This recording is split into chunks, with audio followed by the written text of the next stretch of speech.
so আজি আমি আলোচনা কৰিম যে আমাৰ যেটো বিএসসি যেটো third সেমৰ ফিজিক্সৰ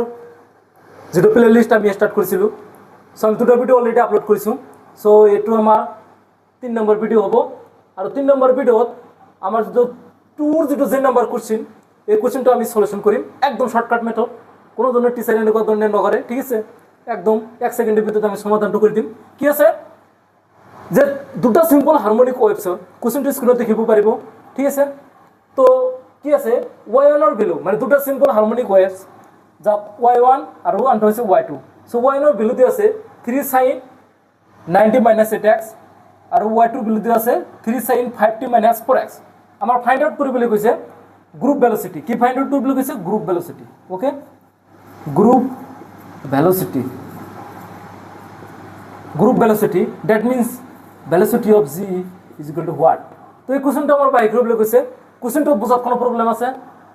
okay not problem so এতিয়া আমি কি কৰিম কোশ্চেনটো আমি সলিউশন কৰিম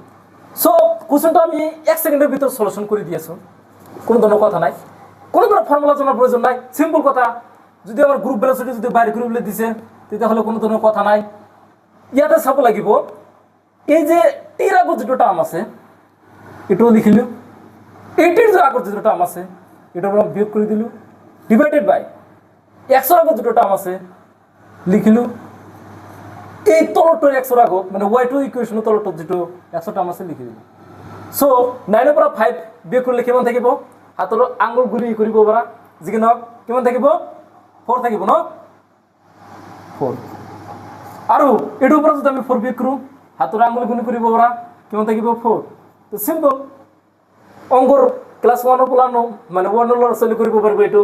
সো গতিকে 4 যদি আমি কাটাকাটি কৰো 1 পাও এটো आंसर দ্যাট মিন্স আমাৰ आंसरটো হৈ যাব 1 এটো হৈছে আমাৰ গ্ৰুপ ভেলোসিটি বাই ক্লাস সিম্পল ফৰ্মুলা কিন্তু ইয়াতে বহুত কিনে কনসেপ্ট লুকাই আছে এতে আমি কনসেপ্টৰ বিষয়ে অকনমান আলোচনা কৰিম সো এতে আমি বলবো বেসিক কনসেপ্ট বিসি ঠিক আছে বেঞ্চত নহয় মানে বেসিক কনসেপ্টৰ বিষয়ে আমি আলোচনা কৰিম বেসিক কনসেপ্টটো কেনেকুৱা যে সিম্পল হাৰমোনিক মোশনৰ আমি জানো এনেকুৱা এনেভাবে সিম্পল হাৰমোনিক মোশন হৈ যায় আৰু এই সিম্পল হাৰমোনিক মোশনটো মানে ম্যাক্সিমাম স্টুডেন্টেৰ যেটো প্ৰবলেম হয় এই প্ৰশ্ন লয় যেটো আমাৰ 5 বুলি যাক আমি কওঁ ফেজ ডিফাৰেন্স যিকোনো হ'ব পাৰে এনি হ'ব পাৰে এটো মানে কি ধৰক এনেকুৱা আছে যে ওমেগা টি মাইনাস কে এক্স এনেকুৱা ধৰণৰ হ'ব পাৰে এটো এনেকুৱা ধৰণৰ হ'ব পাৰে মাইনাস ওমেগা টি মাইনাস কে এক্স এটো হ'ব পাৰে কি এক্স মাইনাস ওমেগা টি ইয়াতে সাইন ফাংশন কস ফাংশন যিকোনো থাকিব পাৰে ইয়াতে কস লিখা থাকিলে ইয়াতে লিখা থাকিলে ইয়াতে সাইন লিখা থাকিলে ইয়াতে লিখা থাকিলে ইয়াতে কস লিখা থাকিলে এ লিখা থাকিলে ইবিলাকে একোটা সিস্টেম হয় ঠিক আছে ইবিলাকে একোটা সিম্পল হারমোনিক মোশন হয় ইবিলাক ওয়েভস হয় ঠিক আছে ইবিলাক লকে আমাৰ কোনো ধৰণৰ পৰেশান হ'ব নালাগে ইবিলাক লৈ আমাৰ কোনো ধৰণৰ দুখ অনুভৱ কৰিব নালাগে ঠিক আছে সিম্পলি ভাবে আমাৰ আহি যাব ইবিলাক কিটো ফ্যাক্টৰ নহয় আমাৰ চাব লাগিব যে টিৰাগৰ যেটো টাৰ্ম আছে হিটুৰ প্ৰথমটো পৰা টিৰাগৰ দ্বিতীয় মানে তাৰ পিছত যেটো ওয়েভ ইকুয়েশন আছে হিটুৰ মাইনাস কৰি দি ভাগ কৰি দি তাৰপিছত x ৰ আগৰ যেটো আছে সেইখিনি আমি যদি কৰি দিও আমাৰ গ্ৰুপ ভেলোসিটিটো বাইৰ হৈ যাব সো এতিয়া কথাটো হৈছে যে কিছু মানে পৰেশান হ'ব পাৰে যেহেতু যদি প্লাস থাকিলে হয় তেতিয়া কেনেকুৱা হল হয় ওকে আলোচনা কৰি আছো আমি ধীৰে ধীৰে গোটেইখিনি বিষয় অৱস্থা আলোচনা কৰিম কোনো ধৰণৰ প্ৰবলেম নাই মানে ইয়াতে ধৰক 90 আছে 90 প্লাস কি আছে 7x আছে ঠিক আছে ইয়াতে ধৰক কি আছে cos ফাংশন আছে cos ইয়াতে কি আছে ধৰক 5 কি দিলে সরি 5 দি দিলে এতে অ্যামপ্লিটিউডটো কি দিলে 5 দি দিলে আর এটা কি আছে আমার ধরক 7 cos কি দিয়েছে ধরক 80 প্লাস 4x দিয়েছে তো এতিয়াও আমার কি কৰিব লাগিব গ্ৰুপ ভেলোসিটি বাইৰ কৰা যেটো ফৰ্মুলা অনুযায়ী আমাৰ এই যে টিৰ আগৰ যেটো টাৰ্ম আছে এটো আমি লক্ষ্য কৰিব লাগিব টিৰ আগৰ কি আছে 9 সো 9 মাইনাস ই টিৰ আগৰ কোনটো টাৰ্ম আছে 8 ডিভাইডেড বাই x এৰ আগৰ কোনটো টাৰ্ম আছে প্ৰথমটো ইকুয়েশন ঠিক আছে ধরো কি ইকুয়েশন এটো y1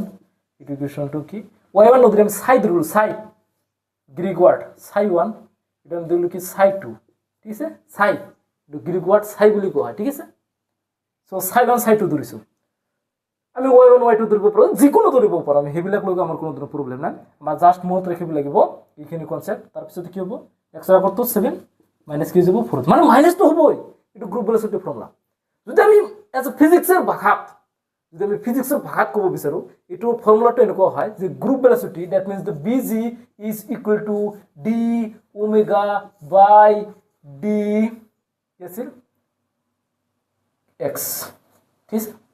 কারণ আমি জানি কি ওয়েভ ইকুয়েশনের ফর্মুলাটা কি হয় ওয়েভ ইকুয়েশনের ফর্মুলাটা y বা psi ইজ ইকুয়াল টু কি হয় e sin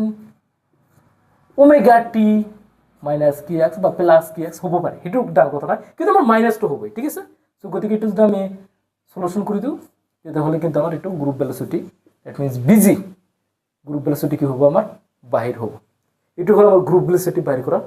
শৰ্টকাট ফৰ্মুলা এগুলা কোনো ইউটিউবত বা কোনো ধৰনেৰ টিচাৰ এনে ধৰনেৰ নুবুঝাবো এটা মই গ্যাৰান্টি দি কব পাৰে